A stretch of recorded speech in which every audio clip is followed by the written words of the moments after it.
माऊली धांडे येथील प्रकार. दर्यापूर तालुक्यातील माऊली धांडे येथे 50 वर्षापासूनचा वहिवाट रस्ता केला बंद. प्रशासनावर शेतकऱ्याचा गंभीर आरोप. संबंधित प्रशासनाला तक्रार अर्ज दाखल केल्यानंतर सुद्धा आमचा वहिवाट रस्ता मोकळा झाला नाही व गेले 6 महिन्यानंतर निकाल मिळाला, मात्र तो पण आमच्या विरोधात. त्यामुळे शेतकरी प्रशासनाच्या विरोधात आक्रमक झाले आहेत. वराड माझा न्यूज, दर्यापूर. प्रकारचा अन्याय होतो इथं सिद्ध करून दाखवायचा आहे. जवळपास हा जी.आर. जवळपास 22 मे 2025 रोजी यांनी महसूल मंत्री चंद्रशेखर बावनकुळे साहेब यांनी काढलेला आहे. या जी.आर. नुसार की वहिवाटी रस्ता कोणाला अडवता येत नाही, याच्या विरुद्ध आमचा रस्ता हा अडवण्यात आला आहे. जवळपास महाराष्ट्र जमीन महसूल अधिनियम 1966 चे कलम 143 नुसार मामलेदार कोर्ट ऍक्ट 1906 चे कलम 5 अन्वये प्राप्त अर्ज प्राप्त झाल्यापासून 90 दिवसाच्या आत अंतिम आदेश पारित करण्याबाबत आणि महाराष्ट्र जमीन महसूल संहिता 1966 चे कलम 143 आणि मामलेदार कोड ऍक्ट 1906 चे कलम 5 अन्वये अर्ज प्राप्त झाल्यापासून 90 दिवसामध्ये सदर अर्ज निर्याकित करण्यात यावा. यात विलंब होणार नाही याची दक्षता संबंधित अधिकारी प्राधिकारी यांनी घ्यावी.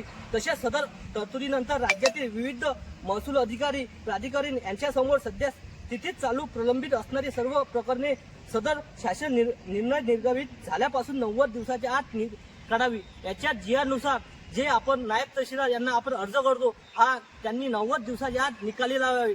जवळपास मी अर्ज यांना 23/1/2026 रोजी दिली आणि त्यांना अर्ज दिला. तिथून जवळपास यांना मला माझ्या परिवारांना 18 ते 19 तारखा दिल्या. जवळपास यांनी 8 महिने याला लावले. जी.आर. नुसार मला 90 दिवसाच्या आत निकाल हवा होता, पण असं झालं नाही. जवळपास नायब तहसीलदार यांनी 8 महिने जास्त लावून यांनी त्याची जी.आर.ची नियम ओलांडले आणि त्यांनी जी.आर. नुसार ते रस्ता आहे त्याच्यानंतर खरेदीवरील रस्त्याचा उल्लेख आहे. कारण की आम्हाला पर्यायी रस्ता कुठल्याही प्रकारचा नाही आहे. तरी आम्ही त्यांना अर्ज देऊन तरी त्यांनी एकही ऐकून त्यांनी आमच्या विरुद्ध निकाल देऊन जवळपास 8 महिन्यानंतर निकाल देऊन आज माझं शेत हे जवळपास माझ्या परिवाराचं 9.5 एकर शेत आहे. आज शेत असल्यावर माझं शेत हे पडीत पडण्याच्या मार्गावर आहे. 23/1/2026 रोजी दिला, त्याच्यावर कारवाई काहीही झाली नाही. जवळपास स्पॉट पाहणी 1/7/2026 ला दिली. जवळपास निकाल त्यांनी 8 महिन्यानंतर लावला आणि माझं हे जमीन हे पडीत आहे. कायमस्वरूपी आमचा रस्ता बंद करण्यात आला. तरी आम्ही महसूल अधिकारी तसेच नायब तहसीलदार यांना अर्ज दिला.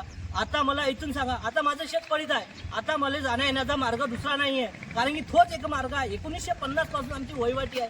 जवळपास दुसऱ्या व्यक्तीनं ते शेत विकत घेऊन आमचा रस्ता कायम बंद केला. आता याच्यावर मला काय करावे हे आता मला समजत नाही.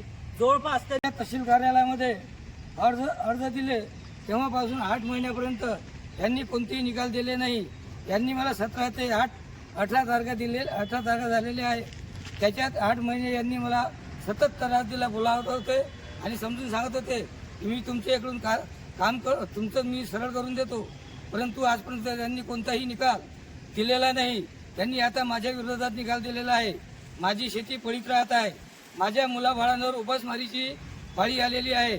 माझ्यावर आता आत्महत्या केल्याशिवाय कोणताही पर्याय नाही किंवा मी आमरण उपोषणात बसण्याची तयारीत आहे. मी तसेच याबाबत कलेक्टर साहेब यांच्याकडे अर्ज सुद्धा दिलेला आहे.